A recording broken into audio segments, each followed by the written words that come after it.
right, so now we're going to take our Dirac formalism, we're going to take it out for a ride and just solve a problem using the formalism. It's just, I could pick literally any problem in quantum mechanics, but I like the double slit because it's kind of a legendary problem. And I found a nice paper that I just will mimic here in this report. And that paper is called Quantum Interference with Slits by Thomas W. Marcella. You can get it on the internet. It's on arXiv. And he does a lovely job in this paper. It has the feeling, I don't want to insult anybody, it has the feeling of a student paper, and that's not an insult. It's actually a really good paper. It's just so fundamental, you know, it's not pure research or anything. It's a really good student paper, but if you read the abstract, he says, you know, I've never seen this analysis done this way before. He's never seen quantum interference handled the way he handled it, and so he wrote a paper and put it out there. And that's totally cool. That's really, really excellent, and it's a great paper. So I'm going to basically run through the paper the way he does it and just claim to be smarter for it, all right? So let's begin. Just a quick note before we move on. This lesson only gets as far as the single slit of width A, right? A single slit of a finite dimension. We get through that. We don't get to the double slit. The double slit will be the next lesson, but we're building up to it, and we're trying to be realistic. So this is still an important lesson, and we are going to go to do the double slit. I kind of hem and haw about it at the end of this, but we will be doing the double slit, but it will be in the next, we won't finish it until the next lesson. Okay, so back to the class. The setup for this experiment, the analysis, is pretty straightforward. It's a classic double slit, right? This is the barrier, and this is the screen, and the barrier has a slit in it of width A. So if I blow this up, we see the width of the slit is A. And let me erase the barrier in that position there. So this seems like we're going to do a single slit, right? And that's right. We're going to start this process with the single slit. And the idea is that out here on this side of the barrier, somewhere out here, there's a source. And the source will emit electrons. And the story about what's going on in this area, we don't need to worry about too much. What we do need to know is that by the time the electrons arrive at the barrier, right, by the time the electrons arrive here, what we're dealing with is essentially plane waves, right? Plane waves. And what's really going on must be something like this, right? These things must be propagating, and we're just so far from the source that we've got a plane wave here. And that's what we're interested in. We're going to presume we've got a really controlled source, and yet we end up with these nice plane waves here. And that, therefore, the momentum of the particle when it hits the barrier has a well-defined momentum p, right? So this already is an idealization, right? In a sense that we are assuming that the particle arrives at the barrier with a well-defined momentum. And remember, physical states don't allow for this. We're already saying something that's contradicting ourselves because we don't think we can actually have a particle in a well-defined state. On the other hand, we do know that we can take any state, right, and write it in terms of well-defined momentum states using these wave functions, the momentum wave function. So if we understand the physics, if we treat this as if it was a physical state, we will always understand how a real physical state will work because we can operate on this Jacobi function. For those of you who missed the last lecture, I've decided that we're going to call this, because I hate saying complete, insert a complete set of states. I don't like that language for some reason. So I'm calling it the Jacobi operator for you can't overstate its importance. And that's not me saying it, that's Sakurai saying it, right? I don't say anything. I only repeat things other people say, including this whole lesson, right? This whole lesson is a repetition of what Thomas what Thomas said in his paper. Okay, so, but if we understand the physics in terms of this momentum state operator, then we can assemble it for any wave function that we find on the left-hand side. But the point is that it hits this single slit, right? And the single slit has some width A, and that width will be adjustable, and it's relevant, right? It's relevant. Now over here we have the screen. Now presumably what's going on is an electron somehow makes it to the slit. This is a filtration apparatus, right? We are filtering the wave function that comes here, that impinges on this, and we're basically forcing this wave function that any particle that shows up over here existed at the slit itself, right? It existed at that spot or somewhere inside the slit, right? So if we see something over here, if we see a measurement on this screen, we know that the wave function was filtered. This momentum wave function was filtered by the barrier to this point, and that filtration forced the original state into a state y sub, I guess we'll call it y sub 1, right? Because that'll be the first slit, right? Later there'll be two slits. So filtration is a form of measurement, right? That is, in fact, arguably it might even be the only way of measuring things. But so we filter this guy into the y sub 1. We're basically projecting this into the eigenstate that is at the slit. Now, right now, I'm talking about a pure eigenstate of the position operator. So what position operator am I talking about? Well, since it's going up, we'll call this the y direction. And so y hat acting on y1 equals y1, the value of y1 at y1. That's the eigenvalue equation satisfied by this state. And that would only be true is if A gets really, really small, right? We have to zero, I mean, that's what this is. There's no extension of this eigenstate. You are at the point, right there, that point y sub 1. If that's the center of that slit is y1, that's exactly where you are. So the width of this slit is understood to be going to 0 in this circumstance we're talking about now. This is our first of many circumstances where we will give the slit some width a little later. Or what should I say, Thomas will give those slits some width a little bit later. So what happens next? Well, what happens next is the particle, which was here by definition because we've measured it on the screen. Let's say we measure it here on the screen, right? Well, that measurement of the particle there on the screen tells us something about its momentum, right? The only momentum we care about, by the way, is the momentum in the y direction. And that momentum is expressible by a number. So we can imagine that when the particle shows up on the screen, the angle it makes with the center line is theta, right? And because we had well-defined momentum in front of the barrier, right, we know that the momentum of the particle times the sine of theta should equal the momentum in the y direction. And therefore, a measurement of a location on the screen basically pulls out one of the possible momentum eigenstates from this particular position eigenstate.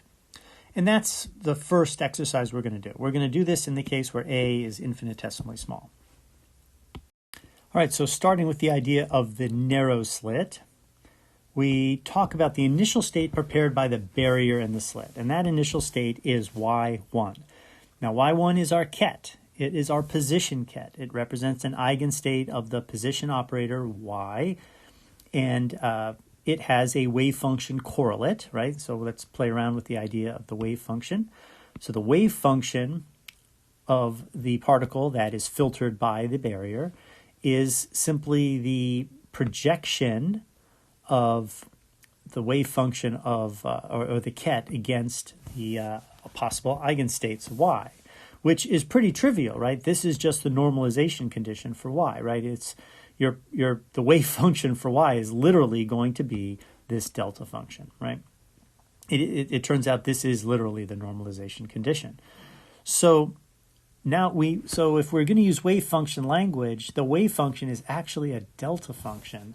And that's one of the problems with saying that this is a physical state, is at the actual position where you're at, where y equals y1, this thing has an infinite value. So it's not square integrable. So what it means is our probabilistic interpretation is not, it has to be sort of understood in a different way, which we'll talk about at the end of this part. So then this, by the way, is just saying the same thing as this. We take y1, we use the Jacobi operator, right, and project y1 into all of the states. We know that the normalization here is the delta function, right? So knowing that it's the delta function, that is the definition of the wave function, right? So that's why the delta function is associated with the wave function. Then I guess this popped up a little too soon, but my question now is, okay, so now I know that I'm in this state. We know that we've prepared this state. The barrier has prepared this state by filtering out all of the other position. So this guy here is composed, it's a momentum eigenstate. So it's composed of its own an infinite combination of, right, it's a momentum eigenstate P, which is its own infinite combination of eigenstates X, right? We can decompose P into X. We did this in the last lecture. We know exactly what this function looks like. We'll put it in there in a moment. But this barrier is filtered out every single ket component except the one at y1. I should have done this in terms of y because our experiment today is in y. So that's y, y, dy, right?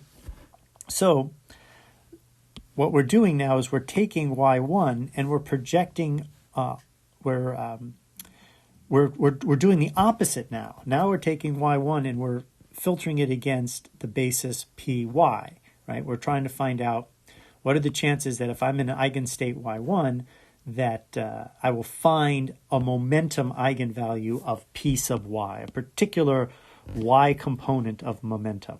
So this y is referring to not a position, but the y component of momentum.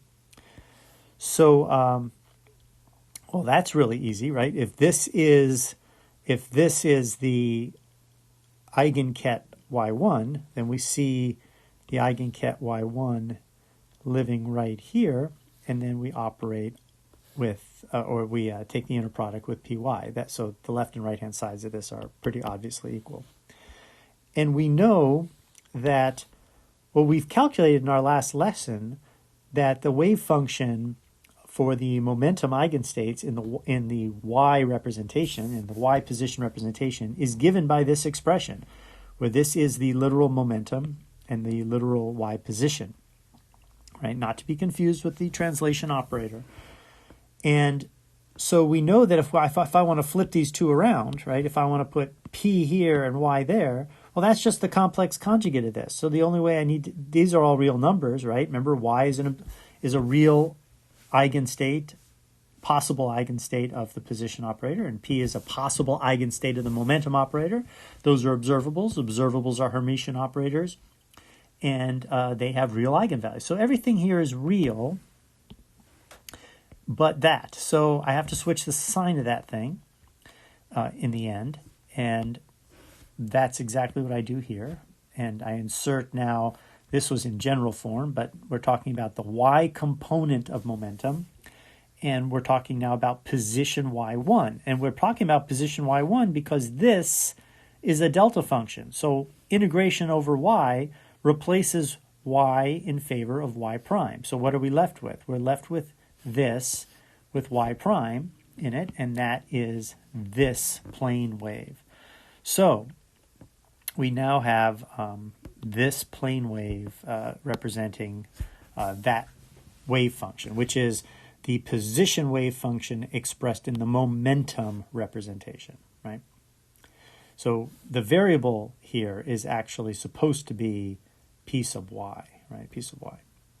So now interpret it. Well, we are looking for the probability that we will find the momentum p sub y given that we were in an eigenstate of the position y1. And what is that probability? Well, it's by definition from that postulate, you have to integrate for continuous variables, you have to integrate this squared over some dpy. So the integral from pa to pb of this thing is going to, well, we know what this is. That's this function right here. Well, the modulus squared of that is, well, this part modulus squared is going to be 1, and then squaring this is going to give you 1 over 2 pi h. But that 1 ends up just being the integral between some starting momentum and some final momentum of dpy, and that's going to be a constant, right? Meaning for any interval, PA and PB, right? Any interval will have the same probability, which means that I could take any interval over here, right? I could measure here and here, and I could call that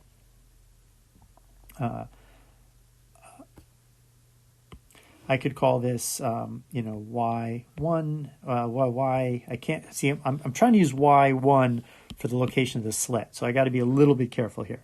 So let me change it a bit. Let me say screen point 1, right? So this is screen point 1 and screen point 2. Well, screen point 1 and screen point 2 define an interval, right? And that interval defines a collection of angles, right? Phi 1 and phi 2.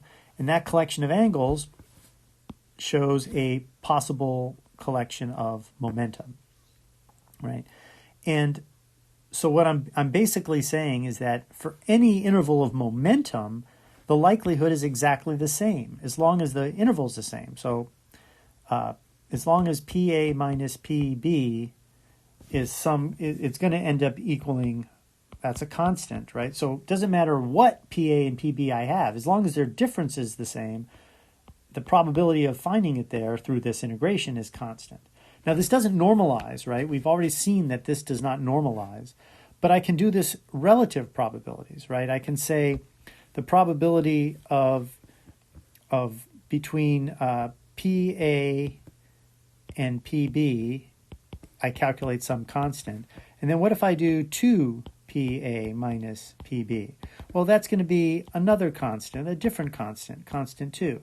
And the ratio of constant 2 and constant 1 is going to be the ratio of these probabilities. But it still doesn't normalize. So all I can figure out is the relative probabilities of things. The point, though, is that because it's this constant, you won't see any fringes at all, right? That is, if the probability of any given momentum interval is the same, then the probability of any given angle is the same. And if the probability of any given angle here is the same, the probability of landing on any single point is the same. And you will literally get not only will you get no fringing, you will get an absolutely even distribution, a completely even distribution of points on the screen, right? And that's because you end up with this constant when you calculate this integral. Now, notice this, I just can't emphasize enough. If I take PA to be minus infinity to infinity, right, this integral will, in fact, diverge, right? It will diverge. So the integral that we normally speak of being, it's not square integrable. That's the point, right? You can't, if you integrate this guy, the modulus squared of this guy, from minus infinity to infinity, you're integrating a constant from minus infinity to infinity, and it will diverge. But if you take any little section, that's the point I'm trying to make. If you take any little section, you'll see that the relative probabilities can be calculated this way. But it's totally very linear, right? The actual measurements you make don't matter. Or the actual momentums you're inquiring about don't matter. Therefore, the intervals on the screen don't matter because this angle doesn't matter. And so everything becomes a big, flat, uninteresting line when you have an infinitesimally small slit. Okay, so the next question is let's give this slit a little bit of width. a certain amount of width A. And now let's try to figure out how does that change. You're still single slit. It's still one slit, but it's got some width. So let's figure out how that looks on the screen. All right, so now we take seriously a slit of width A. So given this momentum eigenstate, when this wave arrives here, and if this barrier filters out all the states, it's going to filter out, we're going to assume, evenly right across the width of this slit. So it has a uniform probability of being anywhere in this slit, which means that each of the eigenkets that are associated with a spot between minus a over 2 and a over 2, right, have equal probability, right? And that is a real state, right? Now it's a real state, and it must be normalizable. So we're now dealing with a single slit of width A, and we write down the real physical state of a particle inside that slit. And so we use our Jacobi operator to take our real physical state and express it in terms of position eigenkets. And here is the wave function for our real physical state. So now, if it's uniform probability for any of these, we know that this has to be a number, a constant, that is the same in front of every possible realization of an actual position measurement, right? I could take a position measurement by putting x here, right? Putting the position operator here, or I guess it would be y, the y operator, and then it would project this out into one of the y eigenstates. And now you would be measuring position with infinite precision, but every position that's allowed must be allowed with equal probability. So from that, I can actually construct this wave function manually. And I do it this way. I say that for all values of y between minus a over 2 and a over 2, which is the dimension of the slit, because the slit's dimension a, there is 1 over square root a chance that, well, 1 over square root of a will be the constant that you apply to the relevant eigenket. And if you do that and you find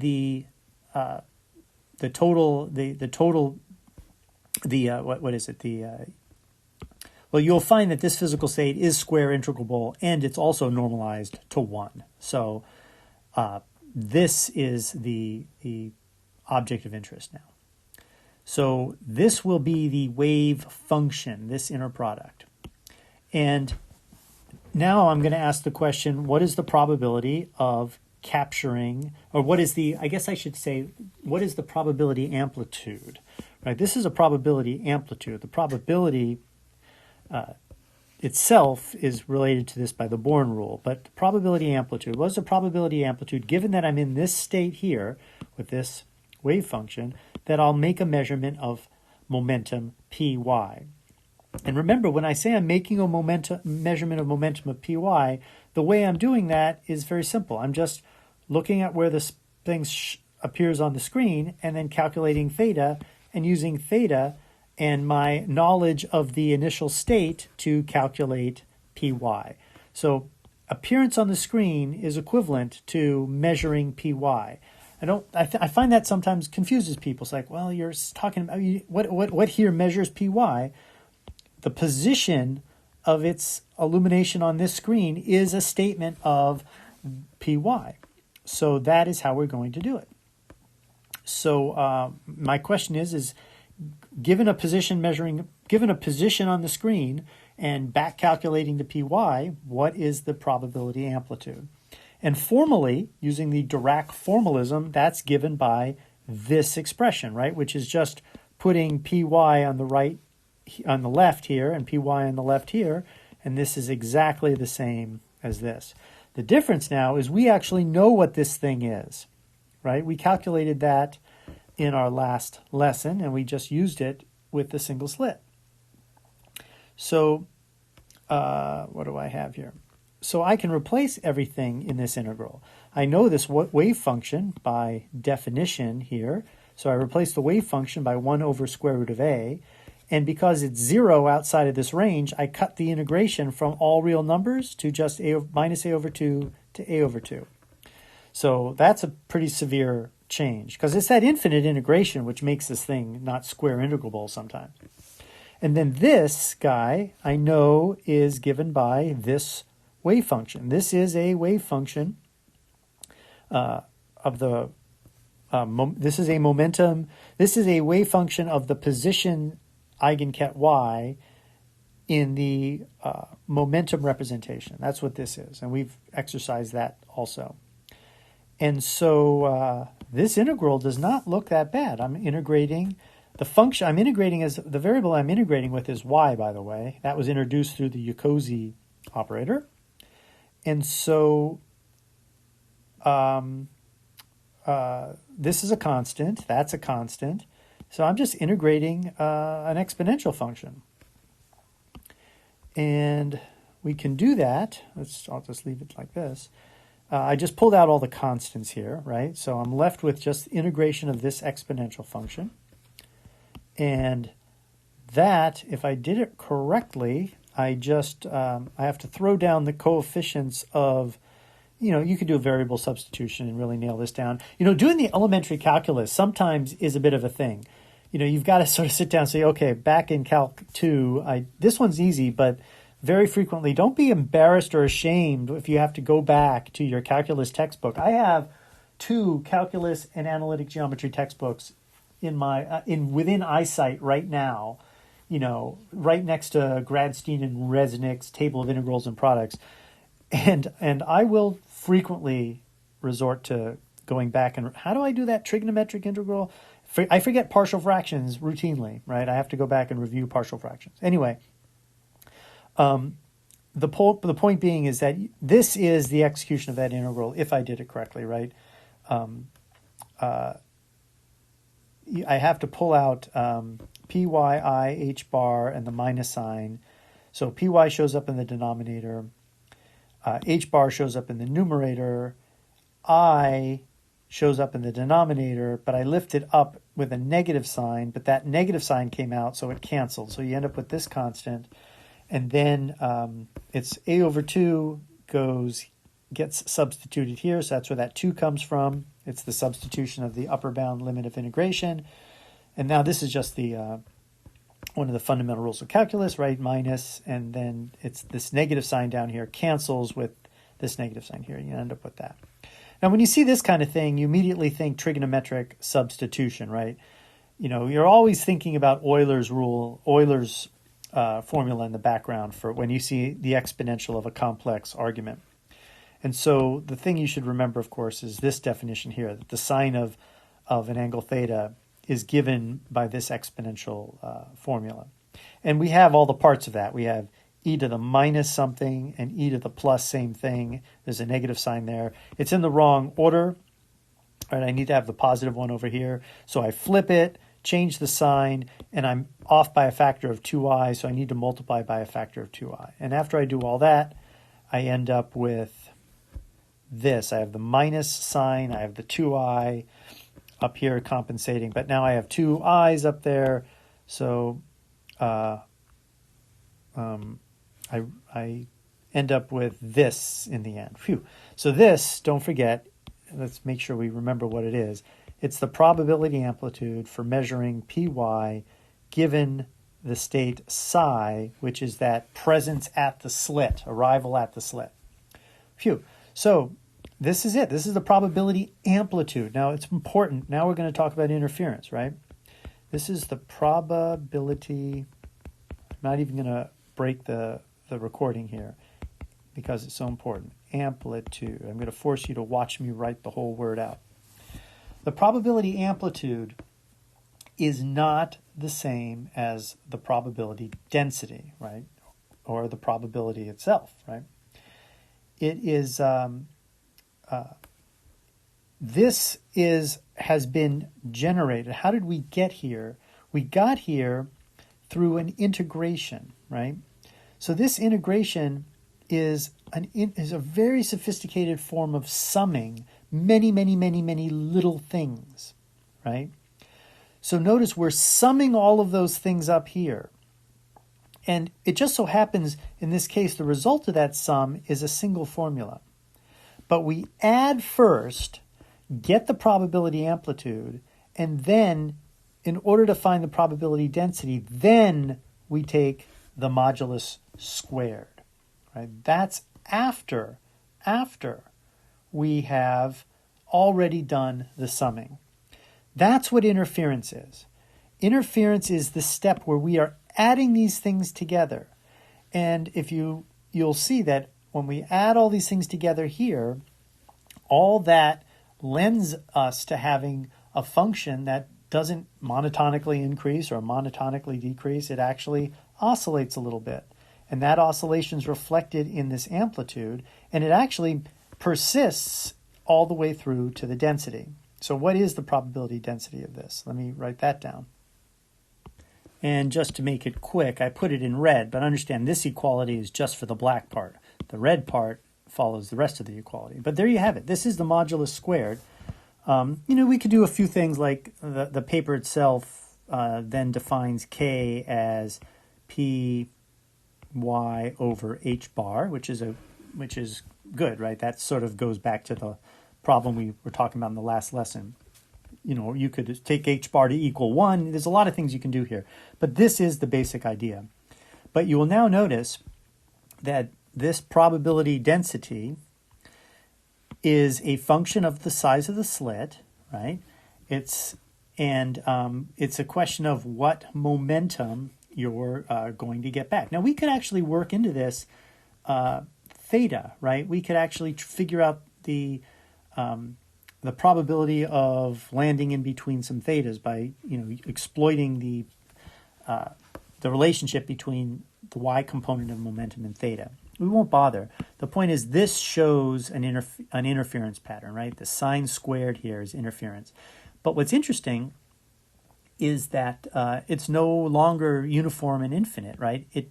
It gets modulated by the value of A and the value of momentum. Higher momentum states and wider slits both tend to attenuate this a lot, right? So let's actually go ahead and plot this. We're going to plot it in a much tighter form. We're going to plot it in the form probability density. All right, so I'm about to embark on plotting this thing, creating a practical plot. So we're kind of in refresher mode. It's not so much the formalism anymore, but we've come this far and we've got this paper to guide us, so let's just go all the way. Here's a little bit of formalism for what it's worth, but this is the probability amplitude, as I said before, and we're after the probability density. So if we square this first term, we should get 4h bar squared. I'm anticipating squaring the denominator, getting this 2 to cancel the 4 to a 2. Py comes in squared, h bar a emerges, and pi emerges. So that is the front part, the coefficient term of the probability density. Remember, amplitude density. And now we have sine. Sine should be squared, right? Sine squared. Py alpha over th bar. So now we check the units a little bit, right? H bar is action, momentum times distance is action, so that all becomes unitless, so that's good. What do we expect the units of this to be? Well, let's remember our postulates, right? The probability of Py being in a certain range, right, in a certain range, is equal to the integral over that range of the probability density, Py psi squared, with respect to P, right? So this density has to have units of 1 over P, 1 over momentum. So let's check. What do we got? We've got an action up here, and we have an action down. We have an action squared and an action. So we have an action on top. Then we can take one of the momentums times this distance and get another action. So now we have no actions left. This h bar is gone. We're left with just momentum and a number. So that's 1 over momentum. So the units here are actually correct, but they're not unitless, right? You might think, oh, this should be unitless. But no, because remember, in our Born rule system, when we're dealing with a continuous variable, an operator with continuous spectrum, we have to integrate. And so therefore this guy has to have units of 1 over p. Just as an alert, if you follow with the paper that I'm quoting here, the paper actually normalizes his states without this h bar, which means he doesn't have a delta function normalization like we do. So I put that h bar back in. So our units will be different, and then this is slightly different than the paper. The difference is the presence of this h bar. You might think, oh, the h bar there and the h bar, I should cancel that, right?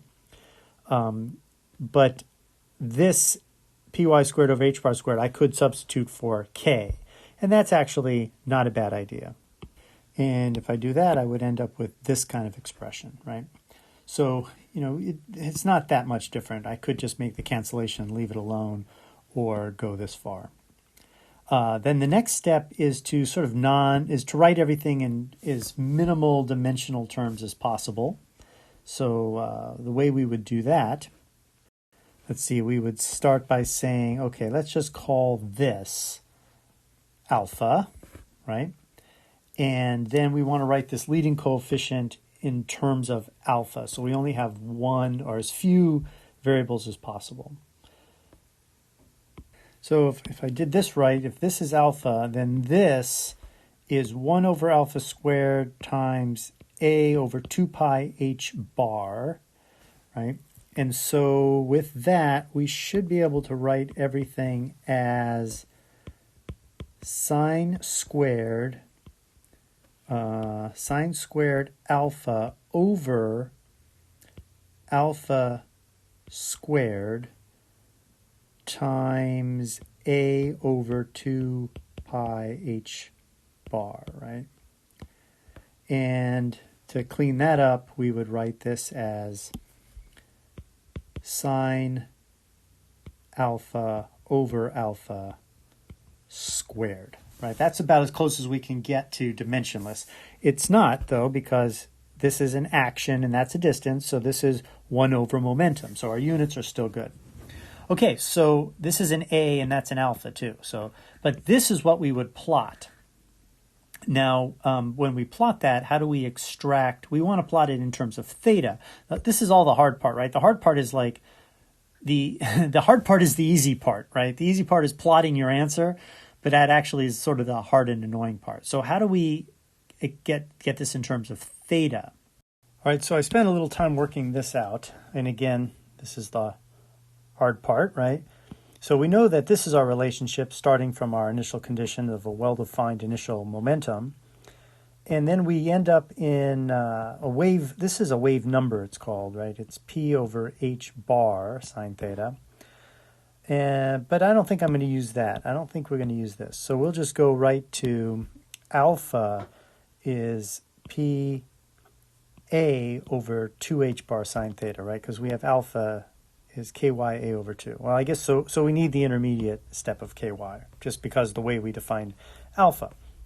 So now, this is okay. We're going to try to put a in terms of a length that we know about in the problem, right? So we have p, a, and h bar. So we can actually form the de Broglie wavelength as p over h, which would be 2 pi p over h bar.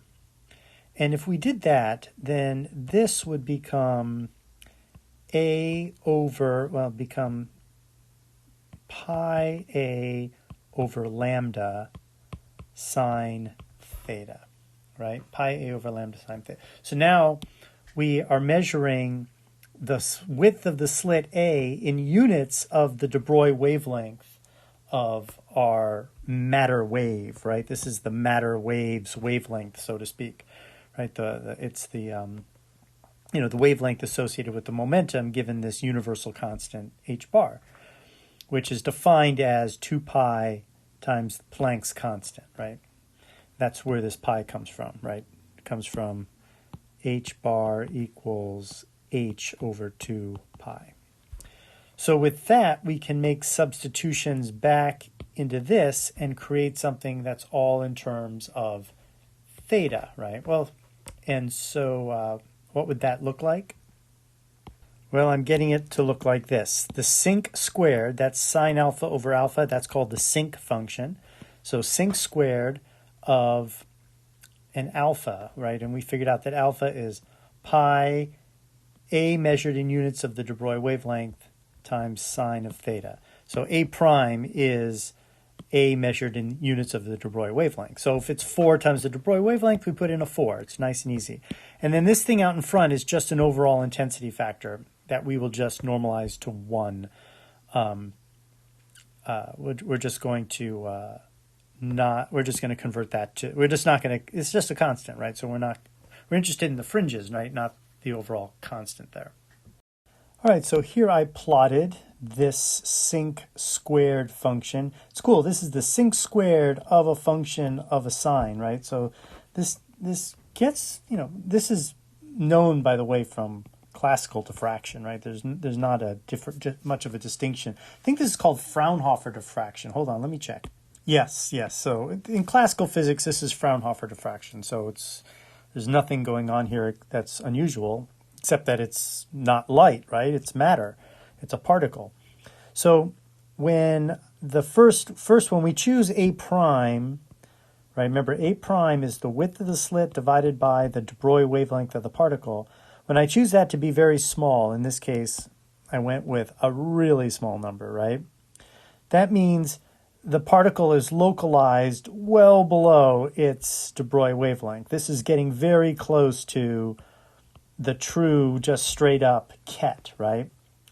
And so when I choose this really tiny number, 0.001, and we plot the angle that it lands on the screen, remember, this is pi over 2. So if we go back to our beginning picture, pi over 2 is like scattering way up in this direction, right? This is, well, or I guess if this is positive theta, then pi over 2 it's 90 degrees, right? That's like, it scatters way out there. It's almost infinite, right?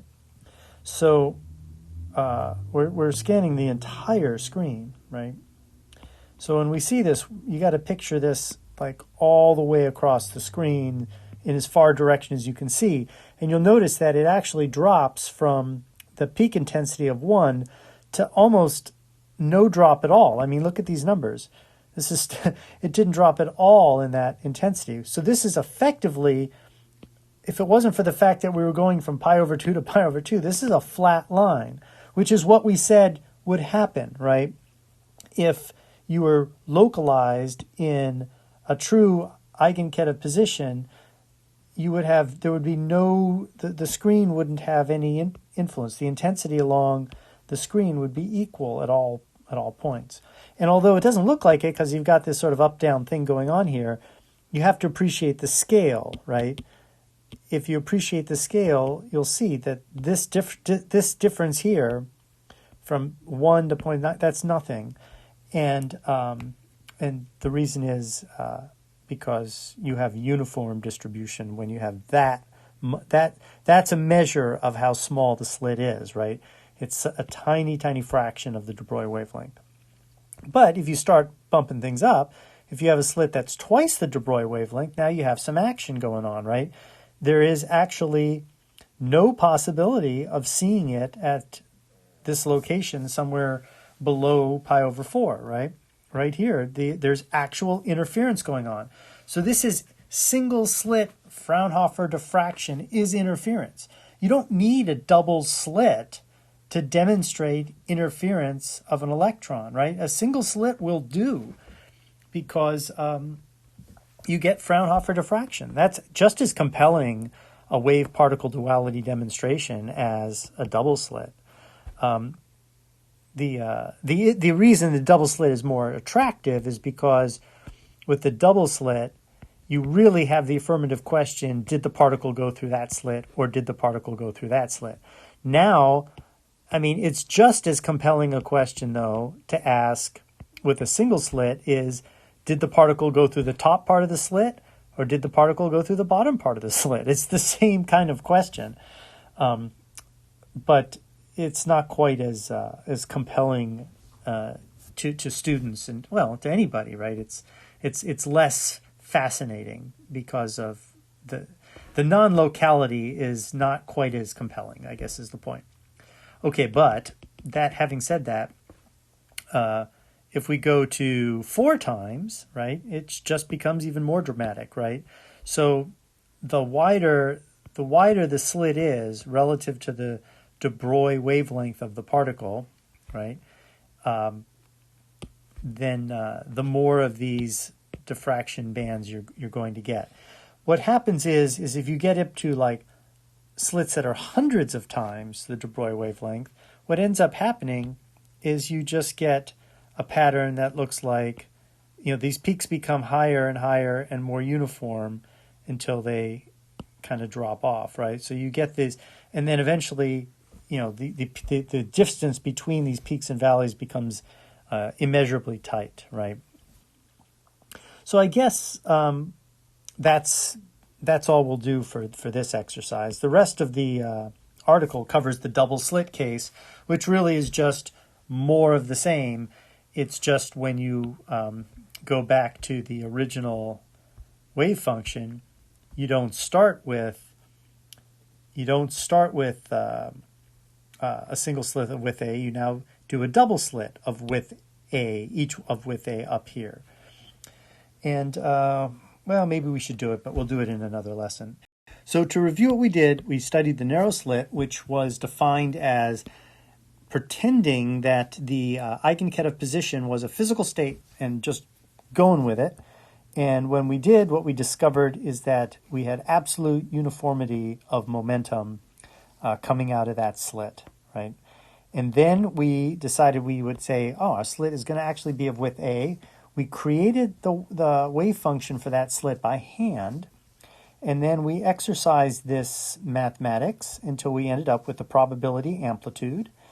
And from that probability amplitude, we calculated a probability density.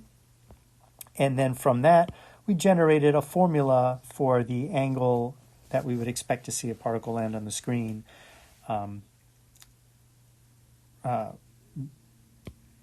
The probability for that angle to show up, right? And when we did that, we discovered all of these Fraunhofer diffraction patterns, which reemerged just like they do in classical physics. And the point being is that this interference happens. This interference step, the part of the physics that produces this interference, actually happened right here in this integration, right? When we added up all the contributions of each of these little pieces, as remember, each of these is traceable to the component of a ket state, right? And so it's when we added those up here, that's when we got the interference.